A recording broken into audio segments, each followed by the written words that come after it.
What's up YouTube? It's Heretic here. Welcome back. Last time you saw Reno and I play Volcanion Turtonator against Tapu Koko and Raikou, our first match of Guardians Rising cards being put into our meta. So today we are looking at Reno's Tapu Koko Raikou list, which is just my list, but he was cool enough to be able to play it with us and do a damn good job of it. So we are going to go ahead and take a look at the Tapu Koko Raikou list. So we're going to go ahead and start out. We've got two Tapu Koko-GX. He's the new heavy hitter.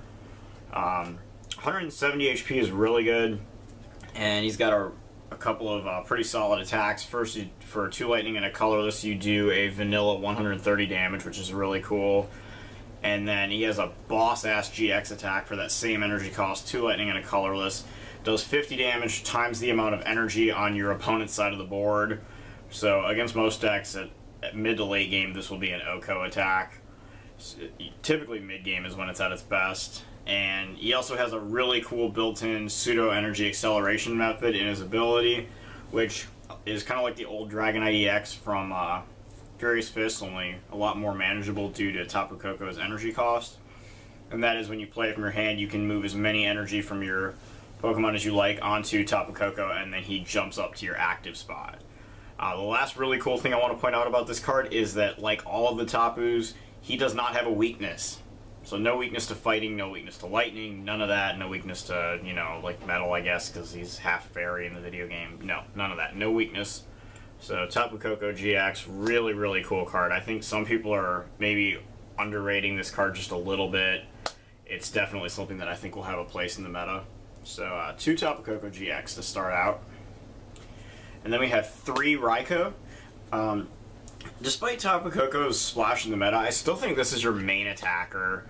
Raikou, just so good to be able to tank with it, almost as tanky as Tapu Koko is in this deck, despite the fact that he's only a single prize attacker.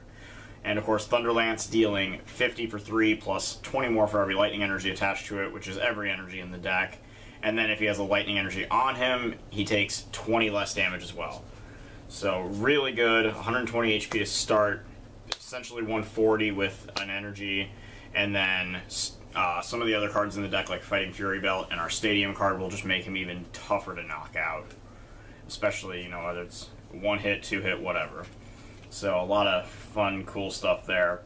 And then 1 Jolteon EX, just really because I think the deck has all the necessary pieces to use Jolteon, so you might as well use it. It can win you some games outright against decks like Yveltal or maybe Darkrai, depending on whether or not they run Escape Rope or Pokemon Ranger.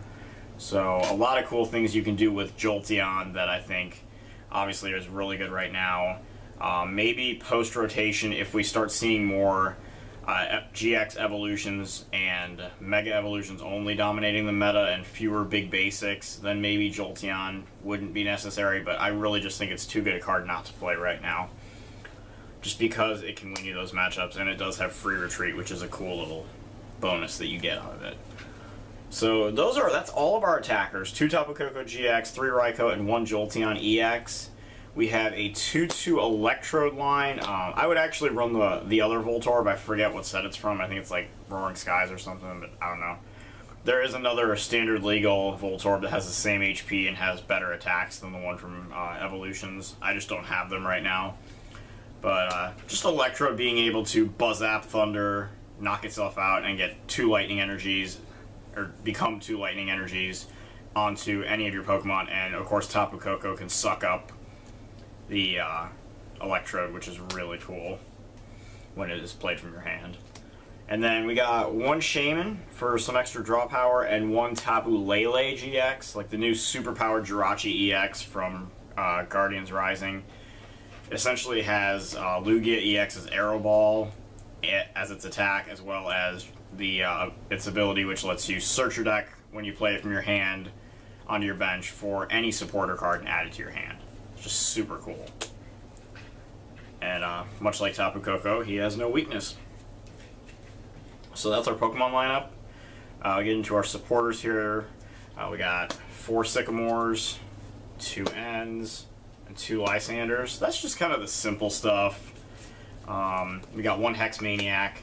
Once Electrode's buzz-apped itself, you can hex and it doesn't shut it down or anything. You just have to be careful with Raikou's ability that if you hex, that you gotta remember that you're going to be taking that extra 20. So you're probably attacking with either Jolteon or Tapu Koko if you're hexing.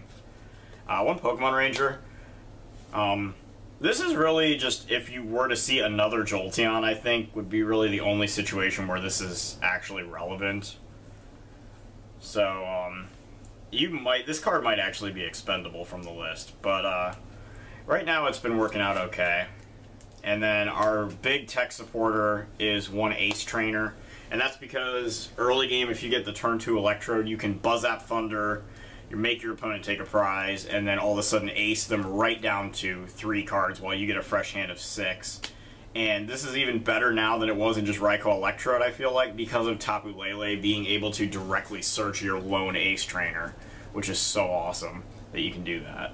So that's just a really fun card to be able to play in here, and Reno also won one of our games because he aced me like that, so that's just, it's crazy.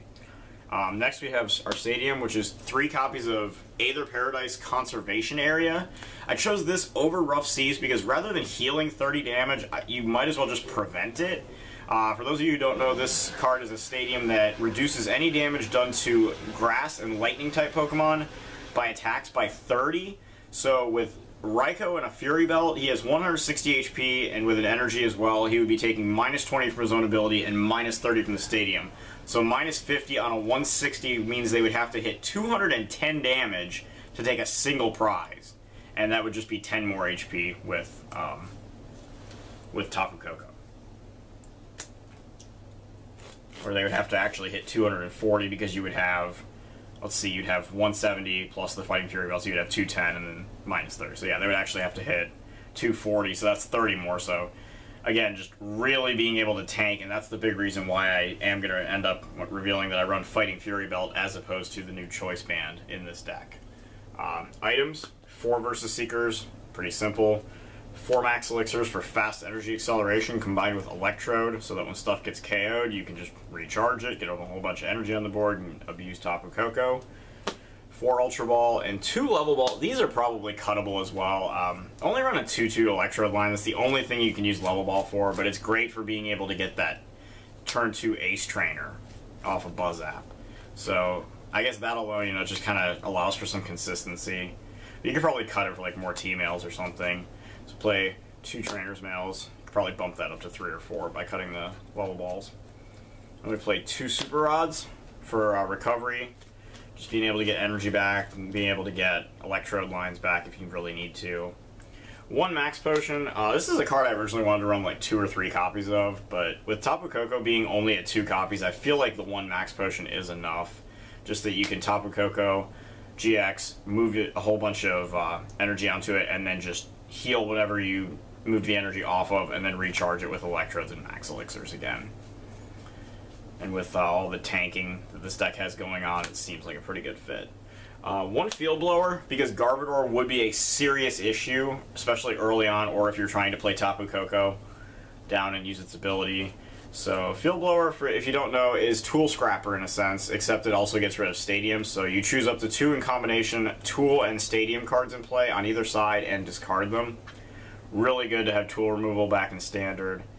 So great to see that. Then we have 2 Fighting Fury Belts and 2 Float Stones. Float Stones mainly just if you were to start with Tapu Koko, because it has 2 Retreat. Otherwise, you really probably might be able to cut that down to 1 or even run like Escape Ropes or something. Seems like it might be decent. And then we have 10 basic Lightning Energy to round out the deck. Enough for Max Elixirs to hit consistently, and to also draw into hand, be able to continually attach energy from hand via Max Elixir and, of course, with Electrode. So that is my Tapu Koko Raikou list as of right now. Like I said, the next one of the Float Stones, the 2 Level Balls could potentially be cut, the Ranger as well. So definitely some room to work with here. But this is the list that Reno played, so this is what we have right now, and of course this will be more than likely ever changing throughout the course of the meta as it evolves. But that's what I have for you today, and I will be back next time with Volcanion Turtonator. Cheers!